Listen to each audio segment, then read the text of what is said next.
we are and sort of what the plan is, etc. And Yeah, then obviously, I think that's perfect. just so everybody knows, I'm not on video, but I'm Richard Granger, Broking Director at Centaur. I also chair the cyber task force or project team or whatever you want to call it, and obviously was instrumental in getting the launch of the previous Chubb scheme off the ground, which has had a reasonable amount of success. The aspirations for the group was always to have a secondary market alongside another insurer. The reason for that was obviously there's variances in terms of client profile size. There's also variances in terms of regional trading and how well you get on with various different insurers in your local market. Some might have great relationships with Chubb, some might not. Similarly with Travellers. So the aspiration was always to have a second market that sat alongside Chubb. So discussions started probably last May time, I think, wasn't it, David? Something like that, May, June? Yeah, May, June last year. So it's taken us about 12 months to get this to fruition. But actually, we have actually accelerated the launch of this for everyone's benefit, because ultimately, obviously, Chubb have dropped off of the UNA panel, and obviously we're looking to get this launched as quick as possible. I know one of the key aspirations for the group, in addition to the wish list, which we'll talk about later on, and the cover enhancements for UNA, is obviously to have this product traded as Actress, and that work is already underway, and there's already discussions going on between UNA and Actress and Travellers around getting that launched. I don't want to really put a definitive timescale on it, but I'd like to think if we could get that launched by the end of the summer, Q4, I think that would be a reasonable timescale. The question set, etc., have been provided to Actress, and we're just waiting for a quote to get that. So that's in a format for trading in that way. So as it sits at the moment, obviously there's two options which Davis will go into in a little while. So hopefully you'll find this of interest. We think the product is really, really good. There's some really good cover enhancements, as I say, that are exclusive to UNA. So if I can pass over to Davis to expand on that, that'd be great. Yeah, and thank you, Richard, and thanks to all of you for jumping on. Yeah, this has been a year in the works, which is kind of crazy how quickly it's gone. But I'm really excited about the opportunity to partner with UNA. I think we have a really good product that will fit your needs and your clients' needs. We also have a wonderful marketing department, and they've put a lot of effort into creating tools that our partners can use to help sell cyber. I know it's still a tough sell to some first-time buyers. But we have a lot of features that we think your clients will really like, and a lot of tools to assist that. So we'll cover off some of that. This isn't going to be a presentation talking about your cyber exposures. You're probably all well aware of what's out there, and there's tons of material explaining that. There's some that we have as well, separately from this facility that we're going to talk about. We at Travellers just recently launched our updated proposition, and in association with that, we have had a roadshow webinar, and we're going to be having a couple more where I will focus more on what are the cyber exposures out there, how can we as the industry, you as brokers working with your clients, sell that. So more to follow on that. You should get links to that eventually, and those will be really good resources. I think we're probably going to record them as well. But this call is really to talk about the facility, and most importantly, how we'll go about processing that business. So first thing I want to do is introduce the cyber underwriting team at Travellers. And James or Richard, can you confirm that the screen's changing? Yes, it is. Yeah. Okay, perfect. Yeah. It is on one screen, but not the other. So, so yeah, my name is Davis Kessler. I am the head of our cyber underwriting. As you can probably tell from the accent, I am American. I was with Travellers in the U.S. until 2018. I'm product development by history, trade. And was working with the UK Travellers team to develop their own cyber proposition that we launched in 2018, and then they offered me the opportunity to come over and head that up. So we're fairly new still in the grand scheme of things within cyber on the UK, but for those that aren't familiar, we're quite a large player within the US cyber market, which is of course a bit more mature than here in the UK. We're the third largest standalone cyber writer, fourth largest overall. So we definitely know our stuff when it comes to cyber. We've got plenty of relationships in the vendor world, a lot of different aspects that our insured, your clients can take advantage of. So I'll walk through some of those. The other members of my team are Lisa Farr. She's our development underwriter. I'm not sure if she joined the call yet. She should be on as a panelist. But anyway, you'll definitely get a chance to meet both her and Eve Yongo, who is our associate underwriter for cyber. It's a great team, and we're there for you guys to reach out to, answer questions that you have. And yeah, we really want to be interactive and help you guys out. So quick introduction on the team there.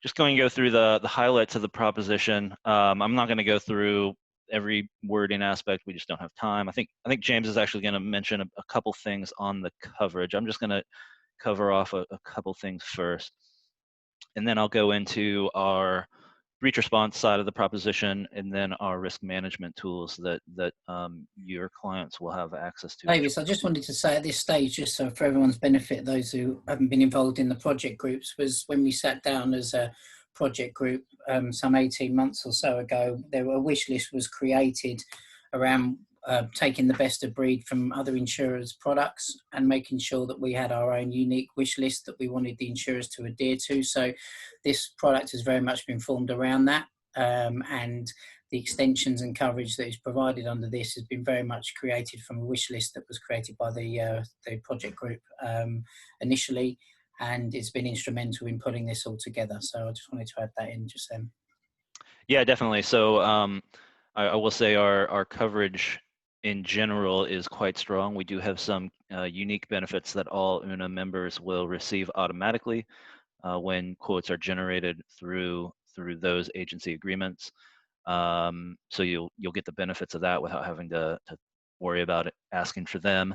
But like Richard said, we took that feedback of the negotiations as we were creating our standard product.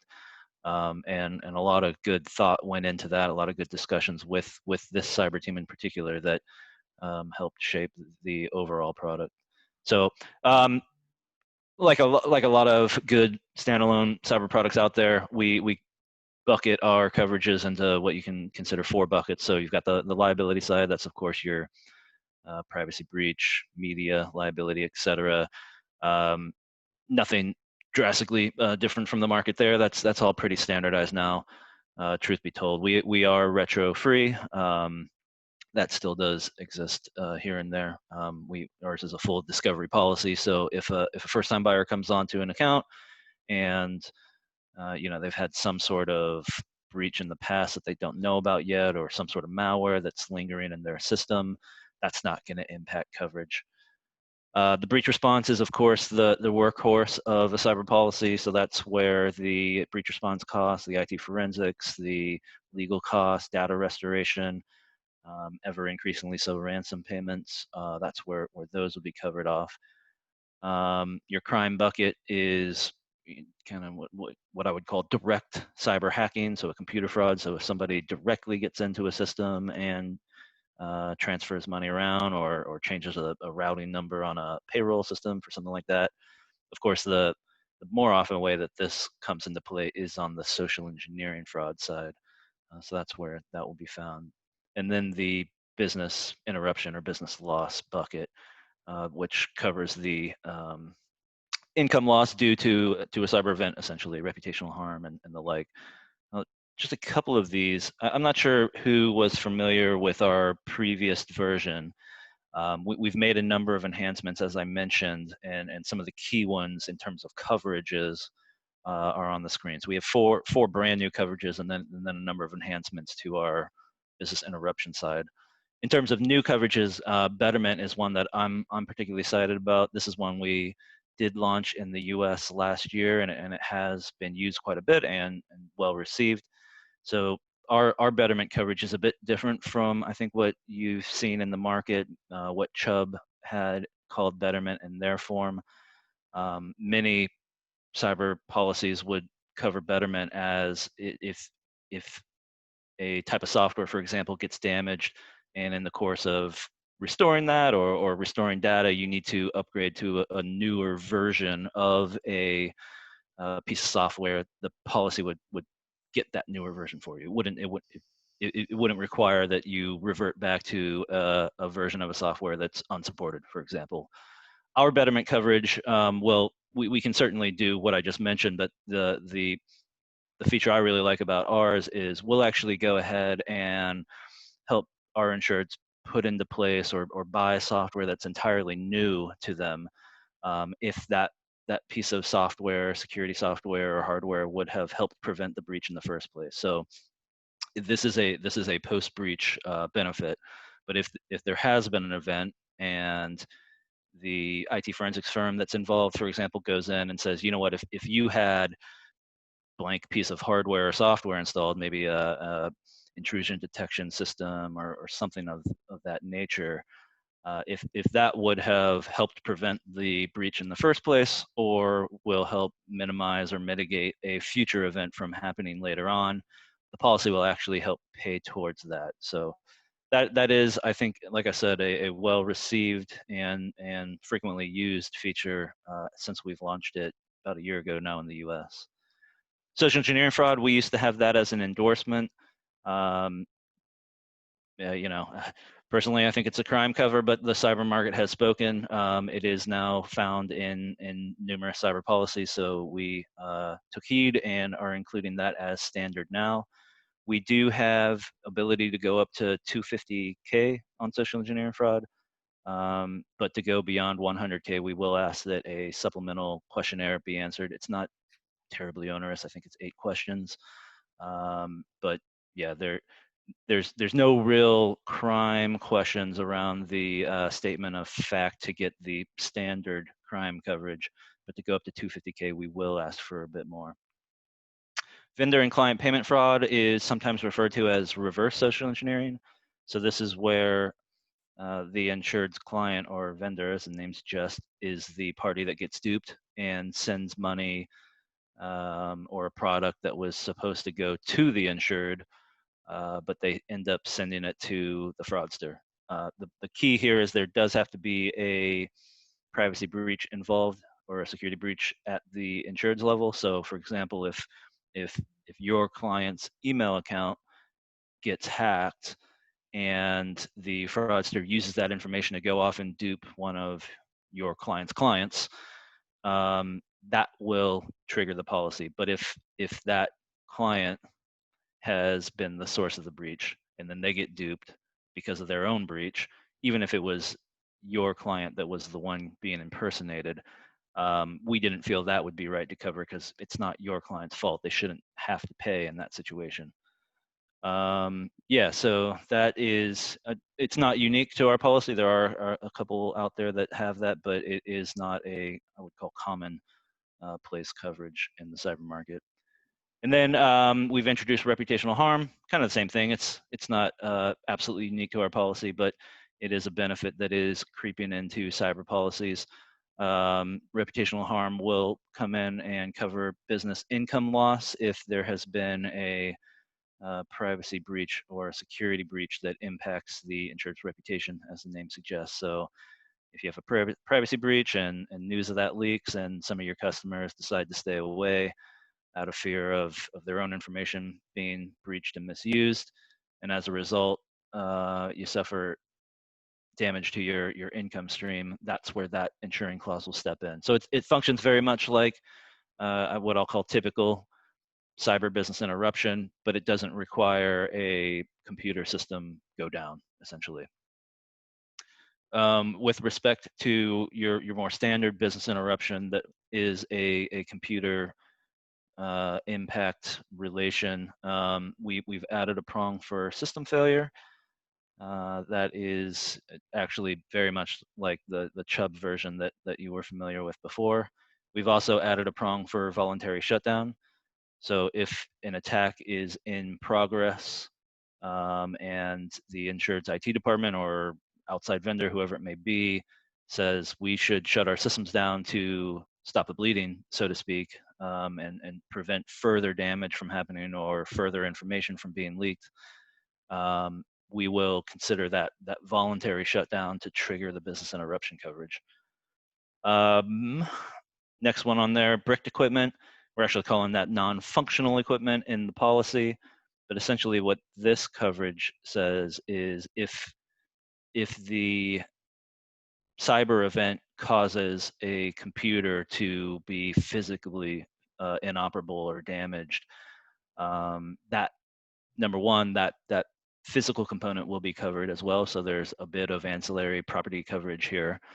But probably more importantly, the property damage exclusion itself won't come in and bar coverage to any income loss following from the inability to use that computer system. So I think, technically speaking, a lot of policies out there, if a computer attack renders the insured's computers inoperable, a strict application of that exclusion, which typically reads loss of, damage to, or loss of use of a computer or property in general, would actually bar coverage to that business interruption claim. So we recognize that would not be a good day for our insureds, and we will now cover that event. And then finally, enhancement to the old business interruption coverage. We are including accounting costs. So if there has been a business interruption event, we will pay up to $50K for the insured to hire outside accountant to help put together their losses of the amount that they believe are lost. We'll pay for that even if it turns out that there wasn't any business income loss. So we really see that as a feature that benefits both sides, to be totally honest.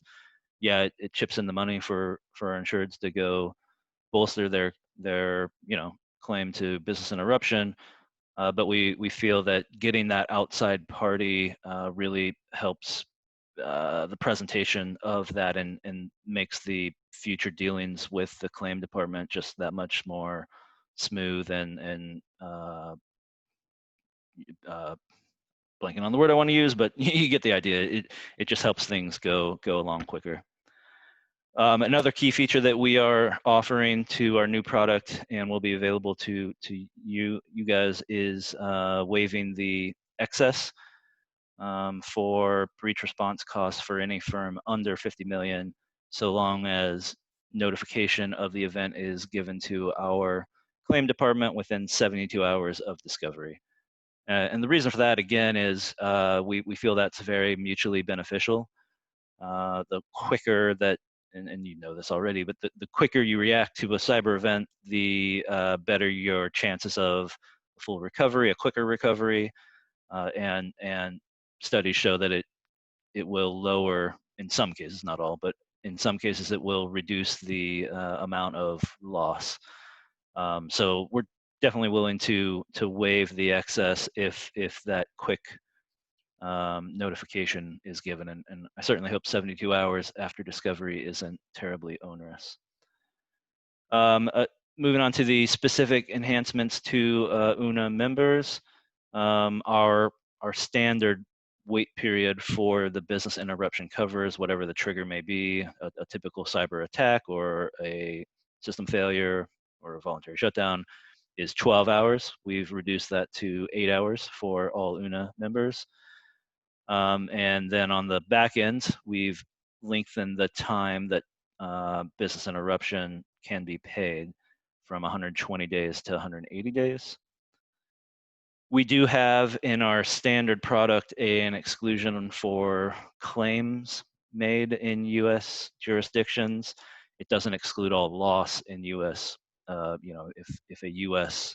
subsidiary, for example, was impacted, it wouldn't apply to breach response costs, for example, but any claims made in the U.S. would be impacted. We've just gone ahead and, for all UNA members, waived that or deleted that exclusion. And then the final one, which may not appear at first blush to make all that much difference, but I think it's actually a good one that was negotiated on your behalf, is a full GDPR trigger for the liability side. a lot of cyber policies will be triggered, of course, by a privacy breach or a security breach, but GDPR is broader than just dealing with a breach of information. It obviously the misuse of information, using information for purposes beyond which authority was given, failure to respond to a data request, and so on. I mean, there's quite a bit of scope that GDPR could cover that a pure privacy breach-led cyber policy wouldn't get to, and that will now be included for all UNA policies. That I don't have. I mentioned earlier on that we're not going to talk about exposure per se in this call, but if you look at the number of complaints to the ICO overall versus the number of privacy breach related complaints, there's actually quite a few instances, I would say well over half actually, that don't involve a breach but involve some sort of other complaints about the use of personal data or the collection of personal data. So it is a pretty meaningful extension there, even if it's not quite as newsworthy as privacy breaches. So that's it for the coverage. Before I move on to the breach response side of the proposition, James, do you want to make any comment on the coverage? No, I think you've covered off sort of pretty much most of the main differences that we have between the wordings. Obviously, we've had discussions prompted by responses from some of the UNA members around the BI wording and how it's worded sort of with Chubb sort of over the travellers proposition. I've got some in-depth notes which I can share with everyone as well if they want those. But the biggest key difference outside of the cyber business interruption is with the data systems and recovery costs. With the travellers policy, it just needs to be directly linked to a cyber incident, where with Chubb, they're wording only indemnified costs during a business interruption claim. So sort of any sort of recovery costs needed to have an associated BI claim going with it as well. So we got wider cover and more flexible cover through the travellers proposition. Whilst we got sort of the outside source service provider cover included as well, it isn't quite as wide as the Chubb policy, but sort of again, so I've got sort of a full explanation of that, sort of which I'll put into a full comparison chart to share around with everyone. But the biggest things on the extensions surrounding the cyber crime, telephone fraud, and social engineering, where we are increasing cover as well. So those aspects, which most of us see as the value-added bits, they're a lot better for us. But from a coverage point of view, that's pretty much it, Davis. Oh. We've got a couple of questions coming in. One from Roy Hayes: is cover generally available to technology and healthcare sectors, but not at these rates? Yeah, so we're going to get to appetite later on, so I'll cover it off there. Technology, yes. Healthcare, we're working on that at the moment. Currently, no. But yeah, I'll cover that off a bit in more detail later on. Cindy's asked about whether we have a difference in coverage chart for more than just Chubb. When we did the initial policy review and we looked at the wish list, there was a yes and a no list for the people, what they could provide and what they weren't provided, but that's probably a year old now. And to be honest with you, James has done a review between this and Chubb, but obviously going out and doing a review of policy wordings against everybody else in the market is obviously a massive onerous task. Happy to share the wish list we had back at the time. I think the view of ourselves is that this is a pretty good market leading wording and coverage in terms of what's being offered. And I think the idea prior to COVID was that the committee, the project group, would have met previously, but I think we're going to have a catch up just to discuss this and a couple of other things I want to bring forward. But obviously we don't have a full comparison with this and every other cyber wording on the market, unfortunately. Another question from Roy Haynes: will you consider premium reductions where a client has a separate comprehensive crime insurance in place in exchange for deletion of the fraud cover? Obviously. Yeah, if we remove the crime covers, there will be a reduction in the premium. It's not going to go down by half, for for example, but it will certainly be a noticeable difference, just because social engineering fraud is a very meaningful and impactful coverage. So yes. Yep. And last one before we move in, is this product non-transferable? If it was transferred out, obviously the client would not get the UNA enhancements. They would not have the benefit of the extra covers that we've negotiated on behalf of the UNA group. It would be purely go across on the standard latest Travelers cyber wording. Okay, thanks very much for your questions. Davis, do you want to move on to the next slide? Yeah, so moving on to the breach response side, this is an area that I think we've covered off really well, given our experience and expertise being a leading US provider. The one area that we weren't able to just lift and load really was our primary breach coach. So our law firm that we partner with to provide the advice and the guidance and really hold the hands of the insureds through a cyber event. We did the whole dog and pony show and talked to all of the reputable firms that have a data practice, and we thought Pinsent Masons was the best option out there. It really came down to a couple, but we thought Pinsent had the expertise, the reach beyond the UK for our insureds who have global presence. They've got the connections where they don't have an office directly. They've made the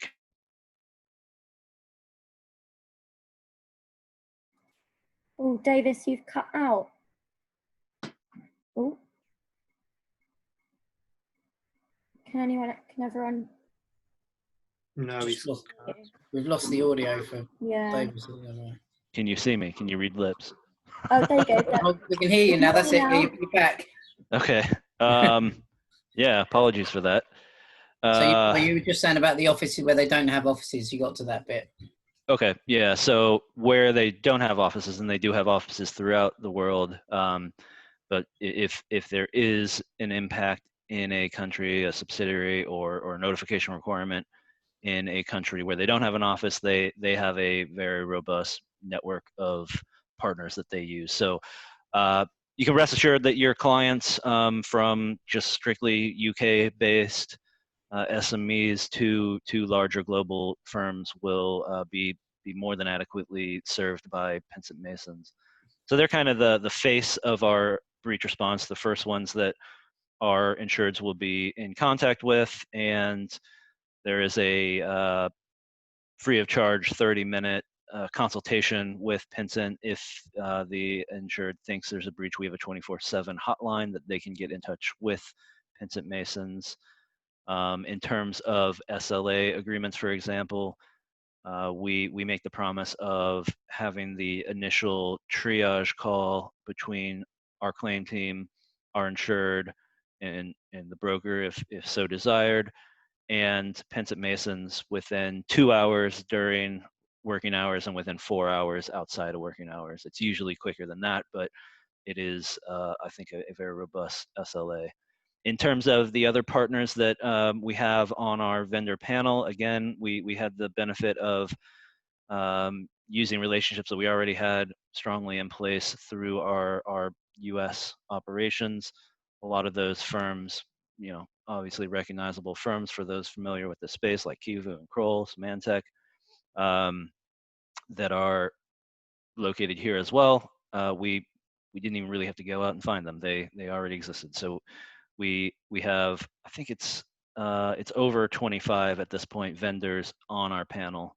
So I've got no concern about capacity. If there is another kind of systemic event like a WannaCry event, and there are potentially numerous insureds having problems at any given time, I think our insureds are as well or better protected than anyone else's, given the scope of the number of vendors that we have. One other point to make here, even though we do have a panel and we have a lot of faith in them, we've vetted them, we can certainly consider if the insured wants to use their own vendor that they already have a relationship with. In a lot of instances, I think it totally makes sense. If you have a vendor that's familiar with your systems, or you need public relations to come in, if somebody's already familiar with your business operations, it makes more sense in some cases to use those rather than somebody who has to relearn the wheel and start from scratch. So our claim team is certainly willing to consider and will work with our insureds in those situations.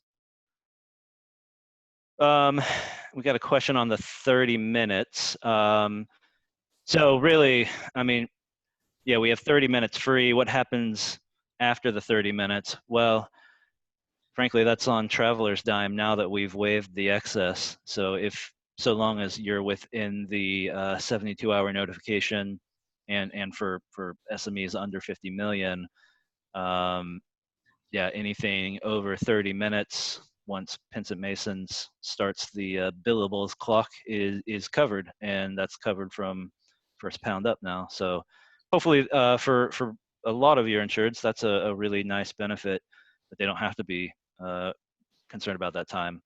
If it's a larger insured, that will start to trigger the excess. Yeah. So yeah, on the breach response side, I think we've got that and have had that really well covered off for quite some time. The aspect of the proposition that we've really enhanced with this new launch, and that our Una partners will get the benefit of, is on the risk management side. So we've partnered with Symantec. Again, most of you probably recognize that even from your own consumer side. They're of course a big player on the consumer side as well, but they also have a commercial wing. We've partnered to launch a number of tools made available to our insureds through Symantec. So at the front end, there is a cyber resiliency assessment that we encourage our insureds to take, and on the back end of that, it will provide a list of areas where you're doing things right, where you're doing things wrong, areas where improvement can be made, etc., and so on. But I think the real benefit here is, with Symantec, we have a hotline, so to speak, a helpline, I think it's what we're calling it, to talk with a Symantec security professional. So all of our insureds get an hour free discussion with Symantec. Again, expecting the question to come. If you go over the hour, I think Symantec is pretty lenient here. I mean, if they're going to be engaged as a a third party, I think they'll eventually start charging. But yeah, it is an hour guaranteed free for our insureds. Now this doesn't have to be post event. This is if you just have a question, you want to know what the best type of software for your given network, or type of training, whatever it may be. We definitely encourage our insureds to take advantage and talk to that security professional at Symantec. There's a big fly right in front of the camera. Sorry for that. The other thing that we would recommend this is to take advantage of this on the back end of the assessment. So you can, or your clients can, go through the results of the assessment and talk to a professional and get a personal take on how to best implement the correct measures to improve that resiliency. The other the other key benefit with Symantec is a series of employee training modules that our insureds will have access to. Every insured will get a code that takes them to a website where they can register for this. This is a robust learning management system. And for those not familiar with LMS, which I certainly wasn't until talking with Symantec, that is essentially where it's hosted in the cloud. It's not just send your employees to a website and hope they do it. This is, you register your employees and you can track how well they're doing, who's completed what, who's finished. There's a quiz at the end of each module, for example. you can basically monitor the progress of the employees completing this training. So a very good system that is directly between Symantec and our insureds. We don't get the results of that unless our insured chooses to share that. So, we're not going to use that against the insured for renewals. Certainly, we are very much encouraging completion of employee training. As you've undoubtedly seen through other seminars, the weakest link is still and probably will continue to be our employees. So I'm a big proponent of cyber training for the workforce, and I'm willing to put our money where our mouth is, so to speak. And if an insured can demonstrate that they've had their employees complete the training, we can consider a reduction at renewal. So I think we can hash out between James and Richard and myself what the bounds of that look like, percentage, et cetera. But luckily, we don't have renewals coming up yet, at least renewals that's gone through the Symantec. So we have some time to hash that out. But I do want to make clear that we will reward the insureds that go through that step to protect themselves. The last thing on the Symantec benefits is discounts for travelers insureds for various products that Symantec offers, various products and services. So this is all spelled out in quite a lot of detail in our marketing materials, which I'll go through in a second. So you don't have to memorize it all right now. You can take the pack with you and when you talk to a client. We have a question from Cindy on whether you can have access to the training. The training is for our insureds only. What our broker partners will get access to is our eRisk hub. So this is as the name suggests, a center, a hub on the internet where we collect a lot of our risk management, cyber-related risk management materials. And there are training courses on here, but they're more akin to the types where you go and you watch a video on your own time. It's not that tracked learning management system. So unfortunately, those training courses are for our insureds only, but there are quite a lot of benefits that as a broker partner you will have access to. So if I go to the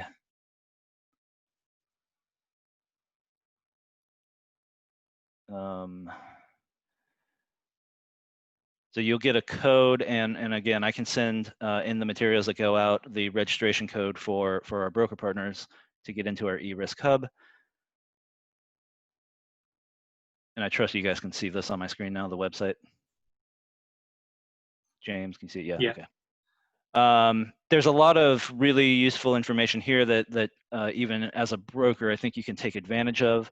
One of the things I definitely want to point out is Net Diligence, who hosts this website, maintains a ever-growing claim database that they basically collect insurance claims, cyber insurance claim data from providers. They have some UK data. It is at this point in time still very much US heavy, as most things cyber are. But as more and more insurance take-up happens elsewhere outside of the US, that will get updated as well.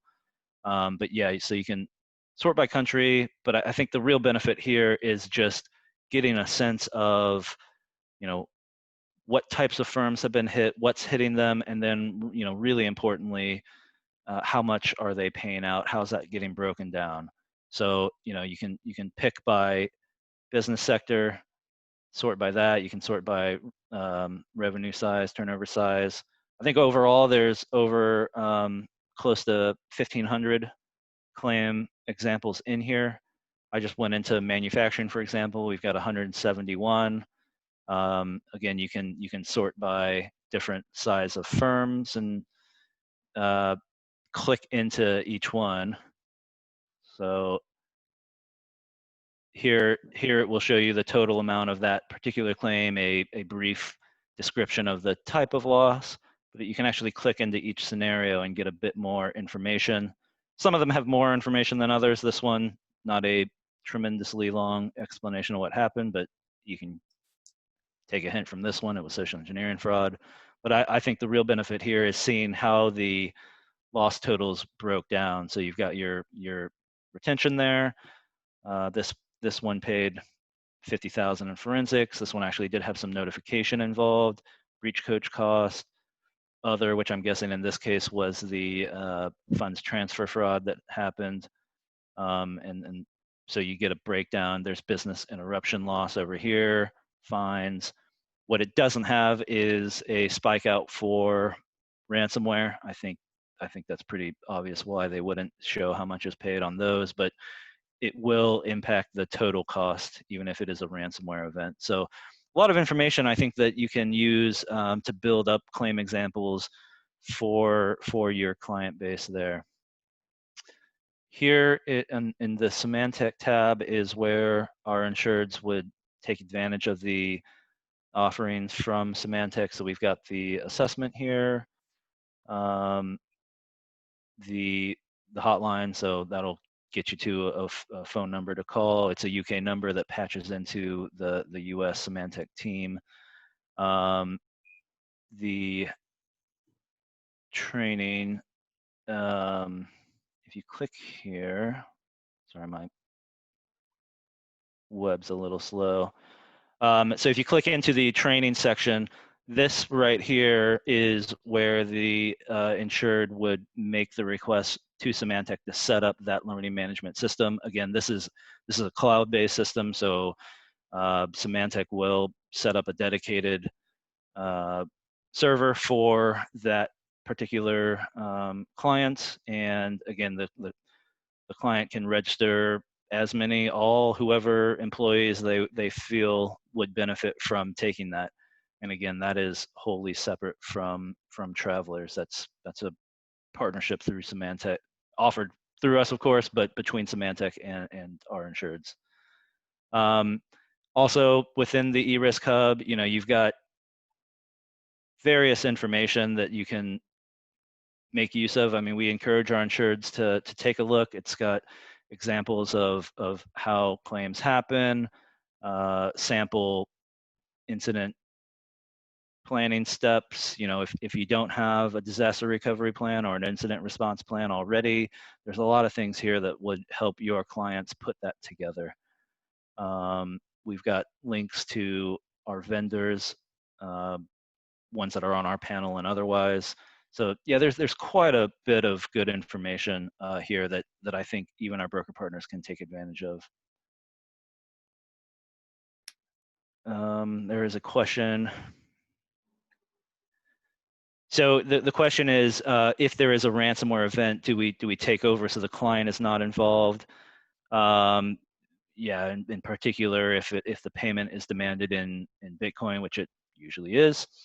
Yeah, absolutely. Our Travelers ourselves wouldn't be dealing with the criminal, but our vendor partners would be that link between our insureds and the criminals, and they will negotiate with them, and they know their tactics. In many cases, they can tell from the type of ransomware what criminal group you're dealing with, and they'll know how to negotiate with each criminal group. The demands are getting really big, as you've probably seen in the press, but they are often able to negotiate down quite a bit. So and then to your second point there, if the insured needs to convert it to Bitcoin, they've got that capability. So your clients wouldn't have to go out, open up a Bitcoin wallet, handle all that themselves. So yeah. If I go back to the presentation. So again, we can get that access code for the eRisk Hub to all of you guys. In terms of how are we there to help you sell, I mentioned we have quite a bit of stuff, and I definitely think it's useful. It's what we've heard from a lot of brokers, especially brokers in the SME space, asking how do we sell cyber? Can you help us? We've taken that to heart and put a lot of things together. So on our website, within our cyber page, there's probably overkill, if I'm being totally honest, in terms of the amount of information, but it's really good stuff. The one that I think, you know, our appetite's there, if you're curious about that.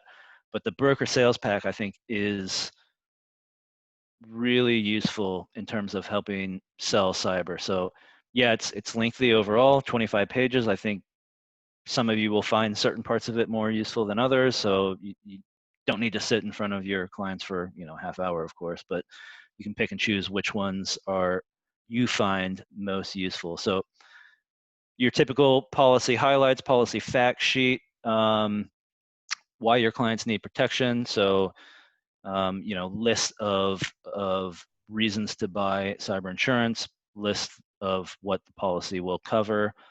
For those familiar with the old product, here's a snapshot of what has changed. Overviews of the Symantec materials that I've worked through. That is our online trading. We'll get to how we process this business.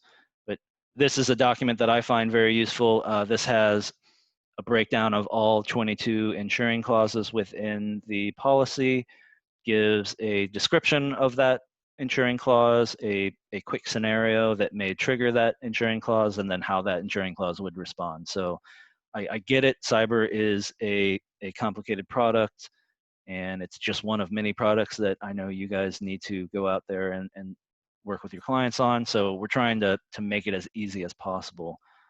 Another document in here, the actual claim scenarios. We've heard a lot that just having real live scenarios, talking about how the policy responded, how the breach response package responded.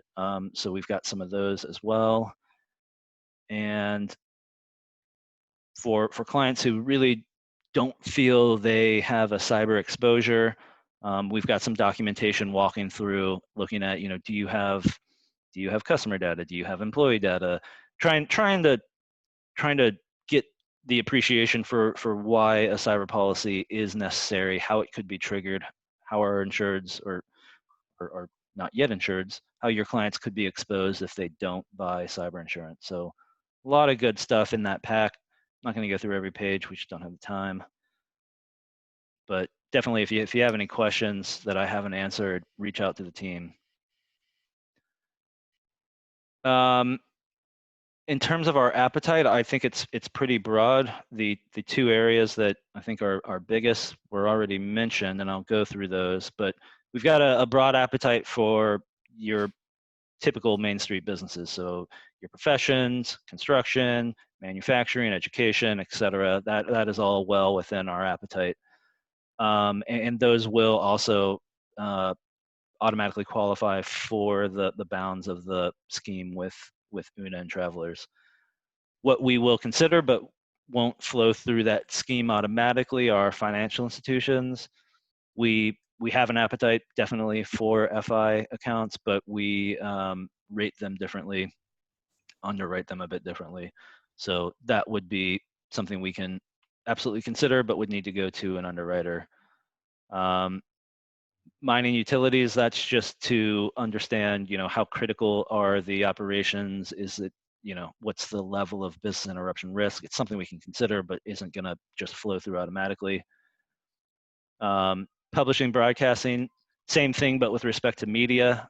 We don't want the cyber policy to be a de facto media policy for a media company. They should be buying that PI elsewhere. So it's just to consider that. But the biggie here is technology, and the reason that is included within this pause button is simply because we have a technology team at Travelers. I know some of you have dealt with them in the past. That team can write cyber as part of their overall package so that it dovetails nicely with the tech PI and fits in with the other package coverages.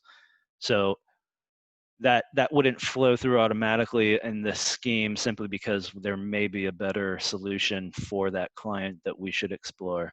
We can consider technology accounts on the standalone cyber risk policy, but we need that to go to an underwriter to consider. In terms of what we don't write, your typical corporate restrictions. So we don't do any adult entertainment, tobacco, marijuana, things like that. Healthcare is the biggie. Admittedly so, that is an area that absolutely needs cyber coverage. We at Travelers globally have an appetite for healthcare. We're just not quite there yet here in the UK. We're working on that. I hope to get that one over the line. But at the moment, most healthcare risks we aren't considering. We can consider a like a care home that doesn't have a lot of beds, doesn't have a lot of turnover. Yes, they'll have sensitive health records, but not too many, if that makes sense. So there are some leeway there, but generally healthcare is outside of our appetite. And then security and defense activities, we do not have an appetite for. We just got a quick question there asking about the minimum premiums. Hopefully everybody's seen the cyber risk product overview with the premiums and pre-price matrix.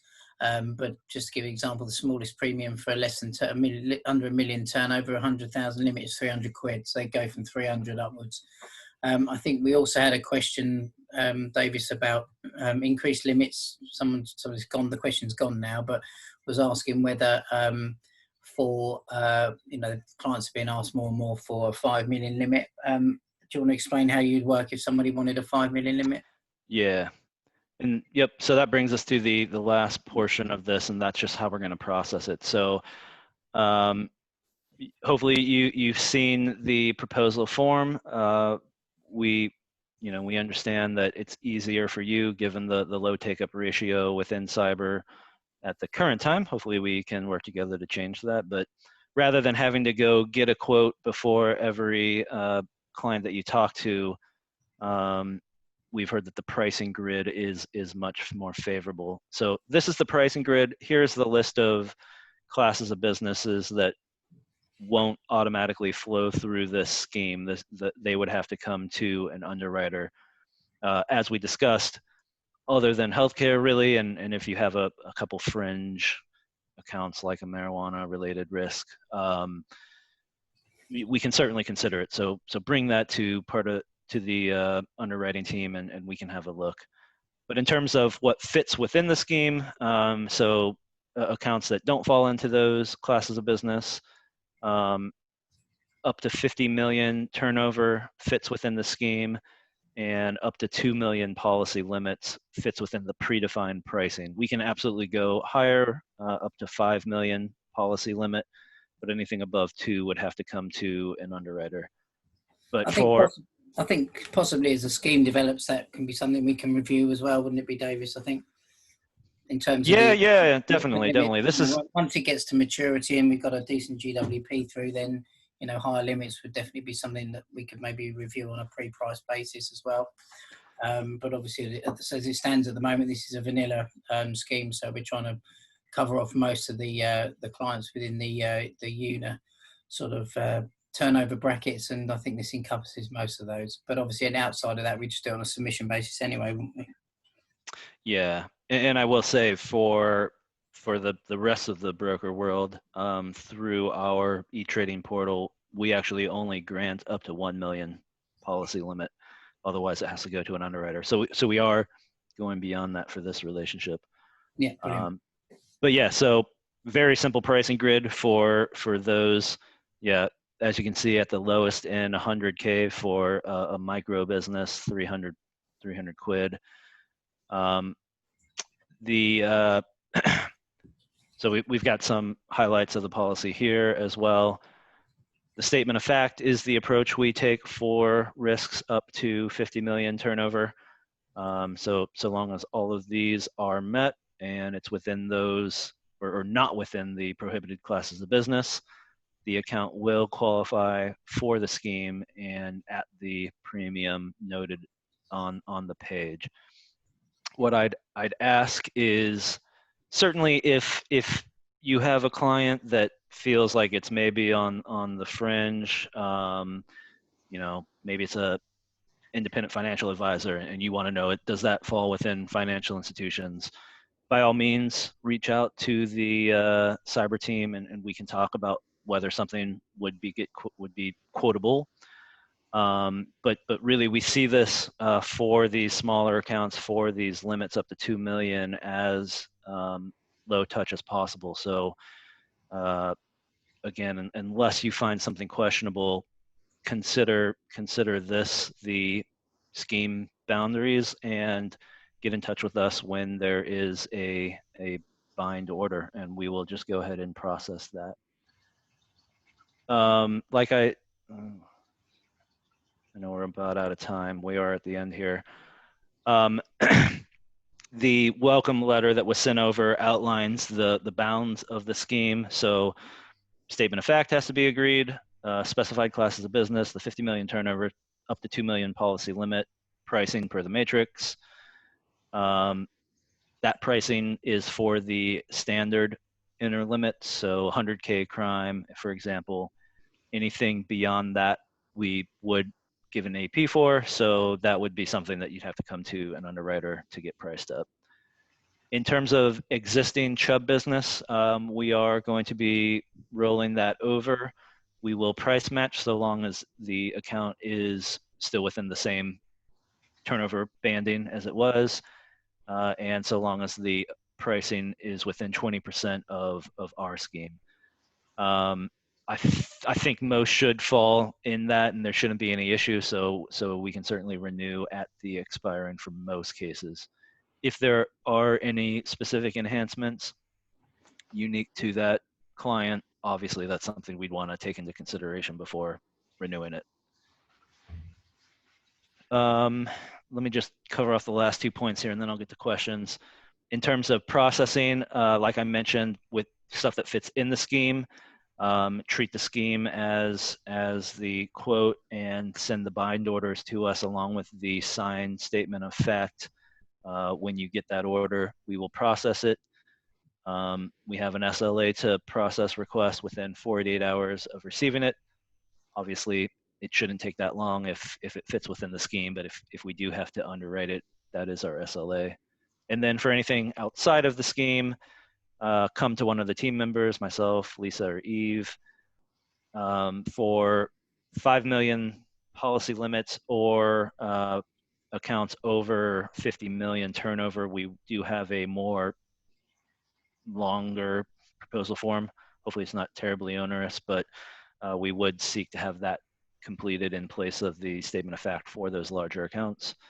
And then finally, statement or social engineering fraud, we can go up to 250K, like I said, but anything beyond 100K, we do have a supplemental questionnaire for that. Whew. All right, I talked really fast. Thanks for sticking with me through all of this. We do have a couple minutes for questions. We have one on here. Just asked about the pre-price prop. If it sits outside that, will the client still benefit from the unit policy wording enhancements? You know, shorter waiting. Yeah, definitely. So if it fits out, if it's a unit broker, but it's outside of scheme for the parameters we discussed, will we still extend it to have the unit enhancements? Yeah, the only thing I'd say on that, yes, the answer is definitely yes. But if there are USA subsidiaries, we want to know about it. It's not likely that we won't consider it. We're the fourth biggest writer of cyber in the US. We're obviously okay with US cyber exposure, but it is something that we want to consider. But yeah, we will still include the USA exclusion removal. Yeah, and also the unit enhancements as well. Yeah, definitely. Yeah, okay, good.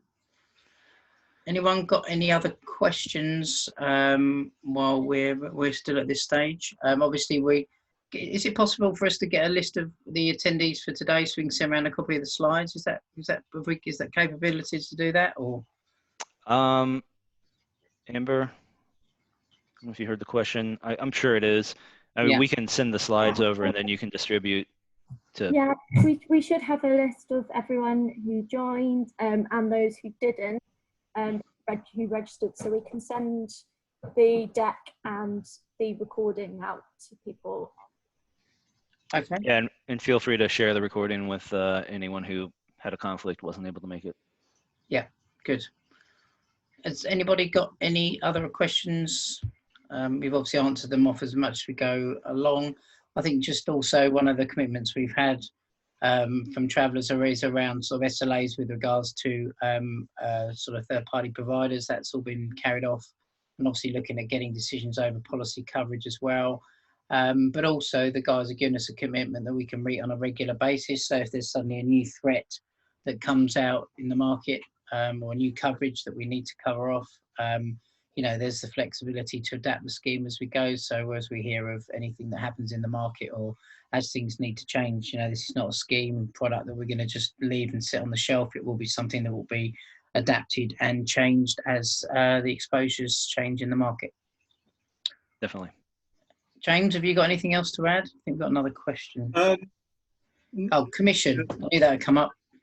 30%. 30%. It's the commission's 30%. Anything you want to add, James, at all? No, I think we covered it all off. I mean, one thing that I would recommend those that haven't, contact Davis and get the login details for the eRisk Hub, because there's some excellent information on there just from sort of a general risk management perspective, even before the client's got the cyber policy in place, or if it's something that sort of we quote for them and they don't proceed with.